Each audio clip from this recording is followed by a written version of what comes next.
Indo Pacific क्षेत्र में हाल ही में एक बड़ी घटना देखने को मिली है। हम जानते हैं कि इंडो पैसिफिक क्षेत्र में पिछले कुछ समय से चीन का वर्चस्व लगातार तेजी से बढ़ रहा है, लेकिन अब घटना हाल ही में ये देखने को मिली है कि चीन के दबाव में आकर सोलोमन आइलैंड नाम से एक छोटे से देश ने अमेरिका और यूके जैसे बड़े देशों की जो सेना है, सेना के जो जहाज हैं, उन जहाज़ों को आने से मना कर दिया है।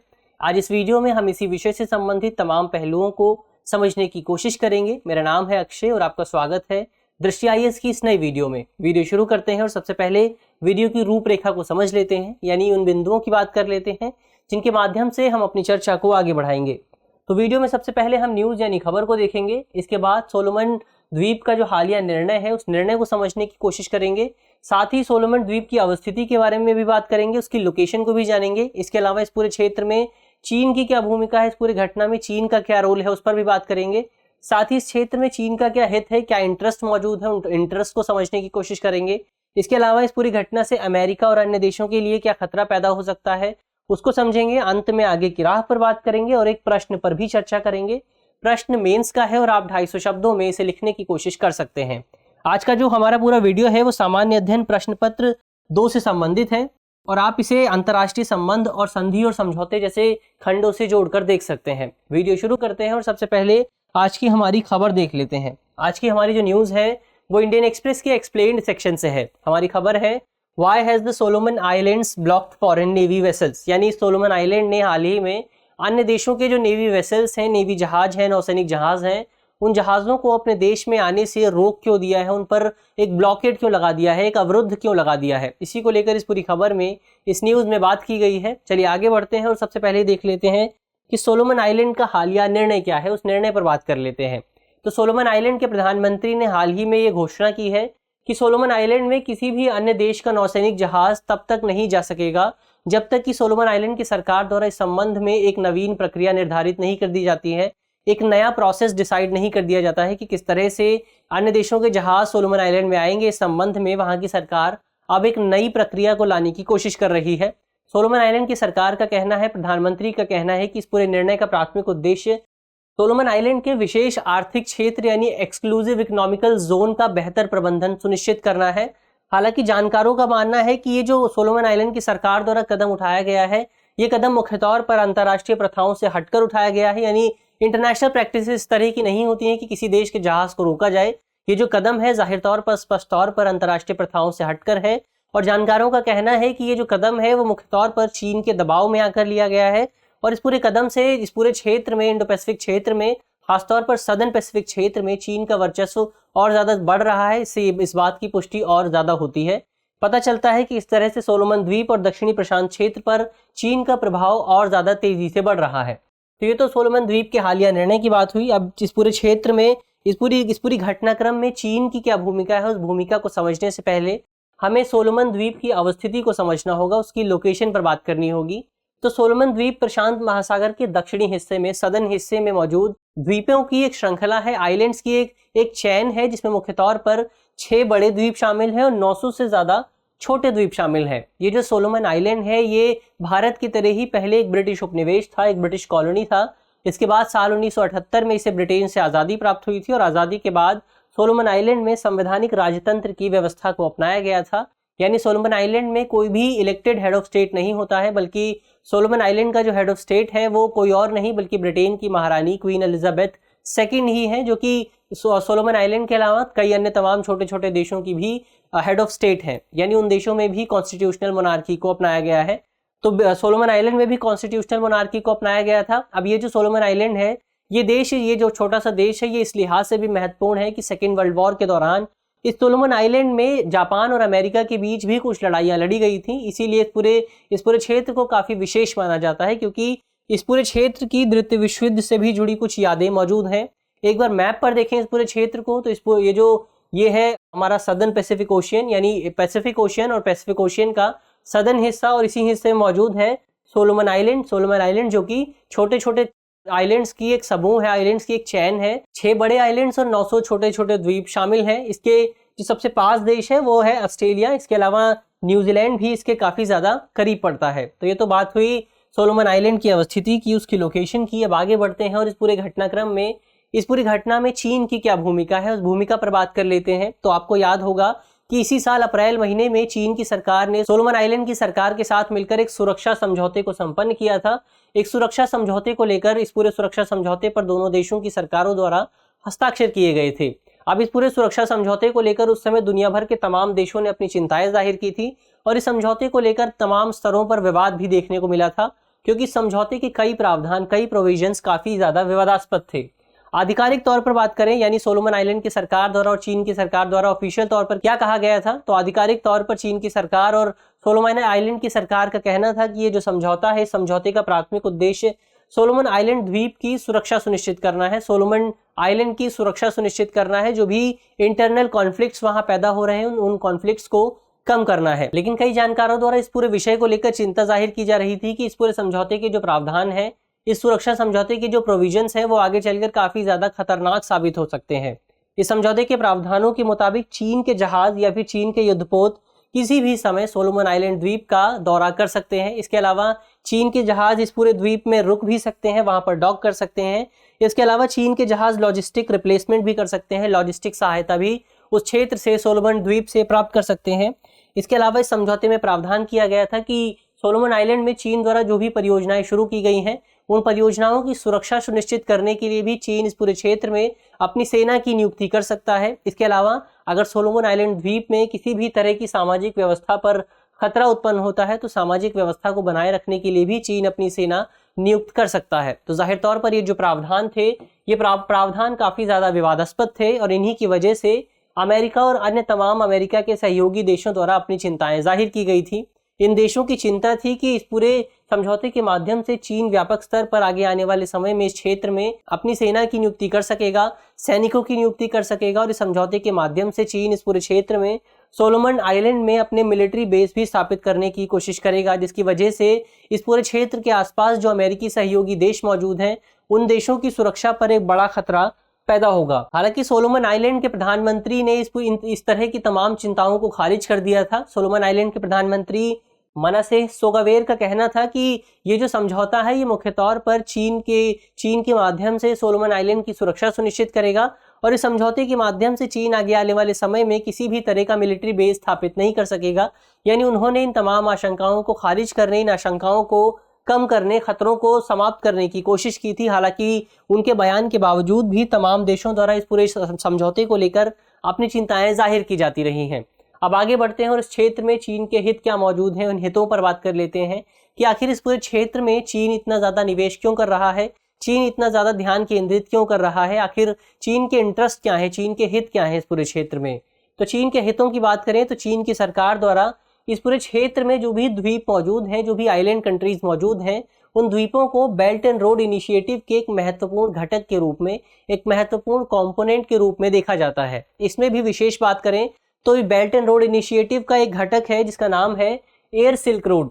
एयर सिल्क रोड के लिए इन द्वीपों को काफी ज्यादा महत्वपूर्ण माना जाता है। ये द्वीप आगे आने वाले समय में एयर सिल्क रोड का काफी महत्वपूर्ण काम पूरा कर सकते हैं। एयर सिल्क रोड की बात करें तो एयर सिल्क रोड के माध्यम से एशियाई क्षेत्र को मध्य और दक्षिणी अमेरिका से जोड़ने का प्रयास किया जाएगा। चीन ने यह प्लान बनाया है कि इस पूरे एयर सिल्क रोड के माध्यम से एशियाई क्षेत्र को मध्य और दक्षिणी अमेरिका से जोड़ने की कोशिश की जाएगी और इस पूरी कोशिश के दौरान, इस पूरी परियोजना के दौरान ये जो छोटे छोटे द्वीप देश हैं, छोटे छोटे आइलैंड कंट्रीज हैं, ये आइलैंड कंट्रीज एक महत्वपूर्ण बिंदु के रूप में, एक पॉइंट के रूप में काम कर सकते हैं और ये पूरे मार्ग को पूरा करने में, यानी एशिया को अमेरिका से जोड़ने के लिए, एशिया को मध्य अमेरिका और दक्षिणी अमेरिका से जोड़ने के लिए ये छोटे छोटे द्वीप काफी महत्वपूर्ण भूमिका अदा कर सकते हैं।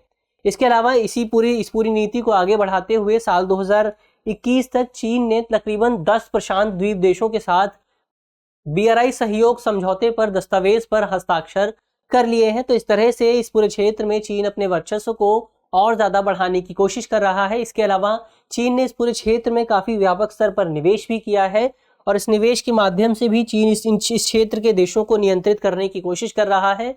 उदाहरण के लिए साल 2013 में इस पूरे क्षेत्र में चीन का जो निवेश था वो तकरीबन $900 मिलियन के आसपास था, जो कि साल 2018 में बढ़कर $4.5 बिलियन के आसपास पहुंच गया, जो कि तकरीबन 400% की बढ़ोतरी को दर्शाता है। इसका मतलब है कि जाहिर तौर पर चीन इस पूरे क्षेत्र में काफ़ी ज़्यादा ध्यान केंद्रित कर रहा है, काफ़ी ज़्यादा निवेश करने की कोशिश कर रहा है। इसके अलावा ये जो प्रशांत क्षेत्र है ये हमेशा से ही चीन ताइवान विवाद का भी केंद्र रहा है। साल 2019 से पहले सदर्न पैसिफिक क्षेत्र है, इस क्षेत्र के 6 देश ऐसे थे जो ताइवान को मान्यता प्रदान करते थे और इन 6 देशों के ताइवान के साथ संबंध भी थे। इन्हीं 6 देशों में से एक था सोलोमन आइलैंड। लेकिन साल 2019 में स्थिति बदल गई। साल 2019 में सोलोमन आइलैंड और किरिबाती नाम के इन दोनों छोटे छोटे देशों ने ताइवान के साथ अपने संबंधों को समाप्त कर दिया और चीन के साथ अपने नए संबंधों की शुरुआत की, राजनयिक संबंध स्थापित किए। ऐसा क्यों किया गया? तो हम जानते हैं कि चीन और ताइवान के बीच हमेशा से ही विवाद जारी रहा है, हमेशा से ही लंबे समय से एक विवाद चल रहा है। चीन एक नीति का पालन करता है जिसका नाम है वन चाइना पॉलिसी, जिसके मुताबिक यदि कोई देश चीन के साथ संबंध स्थापित करना चाहता है तो उसे स्पष्ट तौर पर ताइवान के साथ अपने संबंधों को समाप्त करना होगा, और यदि कोई देश ताइवान के साथ संबंध बनाता है वो देश चीन के साथ अपने संबंध नहीं बना सकेगा। और इसी नीति का पालन करते हुए अब सोलोमन आइलैंड ने चीन का साथ देने की निर्णय लिया है, चीन का साथ देने का निर्णय लिया है। इसके अलावा इस पूरे क्षेत्र में चीन के और ज्यादा क्या हित हैं उनकी बात करें तो साल 2019 में जब ये निर्णय लिया गया था, सोलोमन आइलैंड ने जब चीन का समर्थन करने का निर्णय लिया था और ताइवान के साथ अपने संबंधों को समाप्त करने का निर्णय लिया था, तो उस समय सोलोमन आइलैंड में सरकार के खिलाफ काफी हिंसक विरोध प्रदर्शन देखने को मिले थे।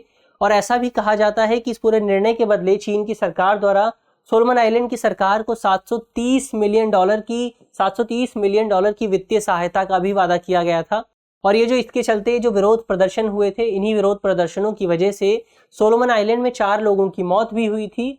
और चीन द्वारा इस तरह के विरोध प्रदर्शन को रोकने के लिए उस समय चीन द्वारा काफी व्यापक स्तर पर अपने सैनिकों की भी नियुक्ति की गई थी, चीन द्वारा सैन्य सहायता भी प्रदान की गई थी। हालांकि अब यहाँ विशेष बात यह है कि ये जो पूरा अब तक जो हमने बात की चीन के हितों की, ये इस पूरे विषय का केवल एक ही पहलू है, समझौते का केवल एक ही पहलू है।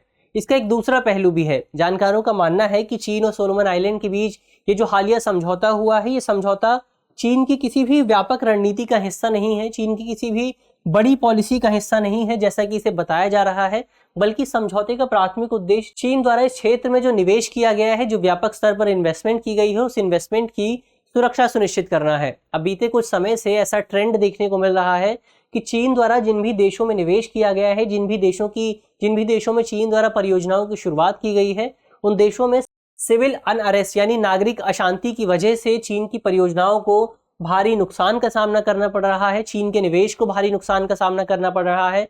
आम लोगों द्वारा चीन की परियोजनाओं पर हमला किया जा रहा है, जिसकी वजह से अब इस समझौते के माध्यम से चीन अपनी संपत्ति को बचाना चाहता है, चीन अपनी संपत्ति की सुरक्षा सुनिश्चित करना चाहता है। तो इस तरह से ये जो हालिया समझौता है, ये समझौता चीन की शक्ति को नहीं बल्कि चीन की सुभेद्यता को, चीन की वल्नरेबिलिटी को दर्शाता है। ये तो बात हुई इस क्षेत्र में चीन के क्या हित हैं और चीन इस तरह का समझौता क्यों कर रहा है। अब आगे बढ़ते हैं और अमेरिका और उसके सहयोगी देशों पर किस तरह का खतरा पैदा हो सकता है उस खतरे की बात कर लेते हैं। तो हम जानते हैं कि अमेरिका और उसके सहयोगी देशों के लिए ये जो क्षेत्र है, पूरा इंडो पैसिफिक क्षेत्र, सदर्न पैसिफिक क्षेत्र, ये काफी ज्यादा महत्वपूर्ण है। सामरिक दृष्टि से, स्ट्रेटेजिक पॉइंट ऑफ व्यू से भी काफी ज्यादा महत्वपूर्ण है।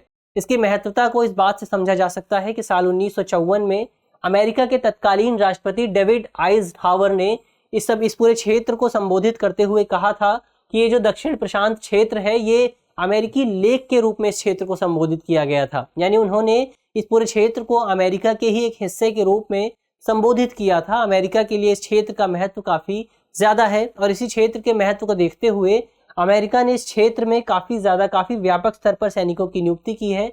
सेना की काफी ज्यादा नियुक्ति की गई है। इस क्षेत्र में अमेरिका द्वारा इंडो पैसिफिक कमांड की भी स्थापना की गई है और इस कमांड के तहत अमेरिका द्वारा अब तक इस पूरे क्षेत्र में 3,75,000 से ज्यादा सैन्य और नागरिक कर्मियों की नियुक्ति की गई है। तो जाहिर तौर पर जब अमेरिका ने इस पूरे क्षेत्र में इतने ज्यादा सैनिकों की नियुक्ति की है तो ये पूरा क्षेत्र अमेरिका के लिए काफी ज्यादा महत्वपूर्ण है। इसके अलावा अमेरिका के साथ साथ जो अमेरिका के सहयोगी देश हैं जैसे ऑस्ट्रेलिया और न्यूजीलैंड, उन देशों के लिए भी ये पूरा क्षेत्र काफी ज्यादा महत्वपूर्ण हो जाता है और उन देशों के बीच ये डर मौजूद है कि यदि चीन इस पूरे क्षेत्र में अपनी एक मिलिट्री बेस स्थापित कर लेता है, एक सैन्य बेस स्थापित कर लेता है, तो इसकी वजह से इंडो पैसिफिक क्षेत्र में चीन की जो पहुंच है उसका और ज्यादा विस्तार देखने को मिलेगा। चीन की पहुंच और ज्यादा विस्तृत होगी, जिसकी वजह से अन्य देशों की सुरक्षा पर खतरा पैदा हो सकता है, क्योंकि ऑस्ट्रेलिया और सोलोमन आइलैंड के बीच की जो दूरी है वो 2000 किलोमीटर से भी कम है। इसके अलावा न्यूजीलैंड और सोलोमन आइलैंड के बीच की दूरी 3600 किलोमीटर से भी कम है। तो जाहिर तौर पर जब ये दोनों देश सोलोमन आइलैंड से इतनी ज़्यादा पास पड़ते हैं, तो यदि सोलोमन आइलैंड पर चीन द्वारा कोई बेस स्थापित किया जाता है, कोई मिलिट्री बेस का गठन किया जाता है, तो जाहिर तौर पर इसकी वजह से इन देशों की सुरक्षा पर एक खतरा पैदा हो सकता है। इसके अलावा इस पूरे क्षेत्र को लेकर इस पूरे क्षेत्र में एक डर ये भी मौजूद है कि यदि इस क्षेत्र में चीन का कब्जा स्थापित हो जाता है, चीन का नियंत्रण, चीन का प्रभाव स्थापित हो जाता है, तो चीन इस पूरे क्षेत्र के माध्यम से जो भी व्यापार होता है, जो भी वाटर ट्रेड किया जाता है, उस वाटर ट्रेड को ब्लॉक कर सकता है, अवरुद्ध कर सकता है, जो कि जाहिर तौर पर इन देशों की अर्थव्यवस्थाओं को प्रभावित करेगा। तो ये तो हुई अमेरिका और अन्य देशों के लिए इस संबंध में क्या खतरे मौजूद हैं। अब आगे बढ़ते हैं और अंत में आगे की राह पर बात कर लेते हैं, निष्कर्ष पर बात कर लेते हैं। तो आगे की राह के तौर पर हम कह सकते हैं कि चीन द्वारा पिछले कुछ समय में जो निवेश किया गया है, उस निवेश के इतिहास को देखते हुए हम कह सकते हैं कि चीन इस निवेश के माध्यम से छोटे छोटे देशों पर कब्जा स्थापित करने की, उन छोटे छोटे देशों पर नियंत्रण स्थापित करने की कोशिश कर रहा है। और इस निवेश के माध्यम से चीन उन देशों की घरेलू नीति और अंतर्राष्ट्रीय नीति को नियंत्रित करने की कोशिश कर रहा है। तो ऐसे में हमें एक ऐसी नीति की जरूरत है, एक ऐसी पॉलिसी की जरूरत है, एक ऐसे मैकेनिज्म की जरूरत है जो इन छोटे छोटे देशों को चीन के चंगुल से बाहर निकालने में मदद कर सके और साथ ही इनका विकास भी कर सके। इसके अलावा इस संबंध में एक नीति ये भी महत्वपूर्ण होगी कि ऑस्ट्रेलिया और न्यूजीलैंड जैसे देशों द्वारा जो उसके आसपास छोटे छोटे देश मौजूद हैं, उन देशों को बिग ब्रदर की पॉलिसी के लिहाज से हैंडल नहीं करना चाहिए, बल्कि उन देशों को ऑटोनॉमी देनी चाहिए। हमेशा से ही ऑस्ट्रेलिया सोलोमन आइलैंड के साथ एक बिग ब्रदर के रूप में अपने आप को प्रस्तुत करता रहा है, जिसकी वजह से अब सोलोमन आइलैंड ऑस्ट्रेलिया से दूर जा रहा है और चीन के और ज्यादा करीब जा रहा है। तो ऐसे में ये बिग ब्रदर की जो पॉलिसी है, उस पॉलिसी को समाप्त करना चाहिए। इसके अलावा इस संबंध में भारत अपनी भूमिका को और ज्यादा बढ़ाने के लिए ये जो इंडो पैसिफिक क्षेत्र के आइलैंड कंट्रीज हैं, उन कंट्रीज के साथ अपनी जो संलग्नता है, जो संबंध है, उन संबंधों को और ज्यादा बढ़ा सकता है। इस संबंध में Bharat India Pacific island countries नाम से एक पहल की शुरुआत कर सकता है, जिसके माध्यम से भारत इन देशों में जो भी प्रतिनिधि हैं, वो एक फोरम के माध्यम से इन देशों के प्रतिनिधियों के साथ वार्ता कर सकेगा और दोनों के साथ संबंधों को बढ़ाने के लिए और ज्यादा प्रयास किए जा सकेंगे। इसके अलावा इस संबंध में ये भी महत्वपूर्ण है कि इसको लेकर जो ऑकस और क्वाड जैसी पहलें शुरू की गई हैं, जो अलग अलग देशों द्वारा जो पहलों की शुरुआत की गई है, जो इनिशिएटिव शुरू किए गए हैं, उन पहलों को और ज्यादा सक्रिय किया जाए और इस क्षेत्र में जो चीन का वर्चस्व लगातार तेजी से बढ़ रहा है, उसे सीमित करने की कोशिश की जाए। और जो इन पहलों का जो उद्देश्य है, जैसे क्वाड का उद्देश्य है नेविगेशन की स्वतंत्रता सुनिश्चित करना, व्यापार की स्वतंत्रता सुनिश्चित करना, इन उद्देश्यों को प्राप्त करने के लिए और ज्यादा प्रयास किए जाएं। तो ये तो आगे की राह की बात हुई। अब अंत में एक प्रश्न की बात कर लेते हैं। प्रश्न मेंस का है और आप 250 शब्दों में इसे लिखने की कोशिश कर सकते हैं। प्रश्न है कि इंडो पैसिफिक क्षेत्र में चीन का बढ़ता वर्चस्व अन्य देशों के लिए खतरा उत्पन्न कर सकता है।